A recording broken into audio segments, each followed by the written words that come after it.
Bonjour, une petite vidéo pour les élèves de seconde dans laquelle on va parler de taux d'évolution réciproque. Et pour cela, donc, on va faire un tout petit exercice où on sait que le chiffre d'affaires d'une entreprise a augmenté de 7,5% de 2020 à 2021. Il va falloir calculer donc le taux d'évolution réciproque et en deuxième consigne, en 2021, on apprend que le chiffre d'affaires était de 180 milliers d'euros et on nous pose tout simplement la question, quel était le chiffre d'affaires en 2020 ? Je vous laisse le soin donc d'appuyer sur pause afin que vous ayez le temps de faire les calculs nécessaires pour répondre à ces deux consignes et simplement après vous pouvez lire la suite de cette vidéo.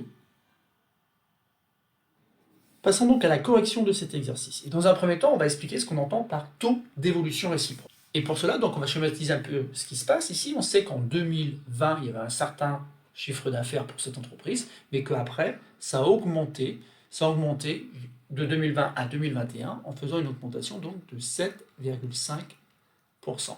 Et obtenir donc le taux d'évolution réciproque, c'est obtenir le taux qui permet de revenir au chiffre d'affaires de l'année 2020. Alors pour cela, il ne suffit pas simplement de faire moins 7,5%. Malheureusement, avec les pourcentages, ça ne marche pas. Mais il faut au contraire utiliser une propriété qui nous dit que pour une évolution d'une valeur initiale VI à une valeur finale VF, de coefficient multiplicateur CM, l'évolution réciproque, qui permet donc de faire le passage de VF à VI, a pour coefficient multiplicateur l'inverse du coefficient multiplicateur qu'on avait cité dans un premier temps. Et donc le taux d'évolution réciproque, on l'obtient simplement en faisant le coefficient qu'on a trouvé, moins 1. Et donc ce qu'il faut retenir, c'est qu'on va plutôt utiliser les coefficients multiplicateurs que le taux d'évolution. Et donc le chiffre d'affaires a été multiplié entre 2020 et 2021 par un coefficient qu'on obtient en faisant 1 plus 7,5 sur 100. Et ce coefficient-là, donc, est égal à 1,075. Donc c'est ce coefficient multiplicateur CM de la propriété. Et donc c'est assez logique, si vous êtes passé de 2020 à 2021 en multipliant donc par ce coefficient-là, 1,075, pour revenir, il faut diviser par ce même coefficient. Alors, vous savez que pour diviser par ce coefficient-là, on peut aussi multiplier par son inverse. Et son inverse, c'est tout simplement 1 sur 1,075. Donc voilà, on va avoir le taux d'évolution réciproque une fois qu'on aura calculé le coefficient de l'évolution réciproque. Et donc si sur la calculatrice, je détermine donc l'inverse de 1,075, autrement dit si je fais 1 divisé par 1,075, j'obtiens une valeur approchée qui est 0,93. C'est environ 0,93. Et encore une fois, ça c'est un coefficient multiplicateur. Et ce coefficient multiplicateur qui est plus petit que 1 est forcément lié à une baisse. Mais pour obtenir le taux d'évolution, le taux de cette baisse, on va tout simplement enlever 1. Et donc ici, quand on fait 0,93 moins 1, on obtient environ moins 0,07, soit une baisse de 7%.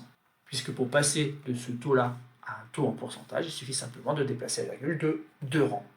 Ça y est, on a donc répondu à la première consigne. Il ne nous reste plus donc à appliquer finalement ce taux d'évolution réciproque dans la deuxième consigne. En effet, on apprend donc dans cette deuxième consigne qu'en 2021, le chiffre d'affaires a été de 180 milliers d'euros et on nous pose la question, quel était le chiffre d'affaires l'année d'avant, autrement dit en 2020. Ici, bien sûr, je vais travailler en milliers d'euros, autrement dit, je vais prendre 180 et je vais appliquer le coefficient multiplicateur que finalement on a déjà trouvé à la consigne précédente, qui est lié à la baisse de moins 7%, et ce coefficient-là, c'est 0,93. Et si on prend la calculatrice, on obtient pour valeur maintenant 167,4. Donc ça correspond au chiffre d'affaires de cette entreprise en 2020. Et donc, conclusion, le chiffre d'affaires en 2020 était environ de 167,4 milliers d'euros. Alors, conclusion de l'exercice, pour augmenter, on a ajouté 7,5%, et pour revenir en arrière, on a enlevé simplement 7%. Donc, bien sûr, la différence est minime, mais elle existe réellement, et surtout lorsqu'on parle de milliers d'euros, 0,5% d'augmentation en plus ou en moins, ça peut avoir une incidence importante, et donc il faut en tenir compte, et c'est bien ici une baisse de 7%, qui permet de revenir donc à l'état de départ, autrement dit, au chiffre d'affaires de 2020.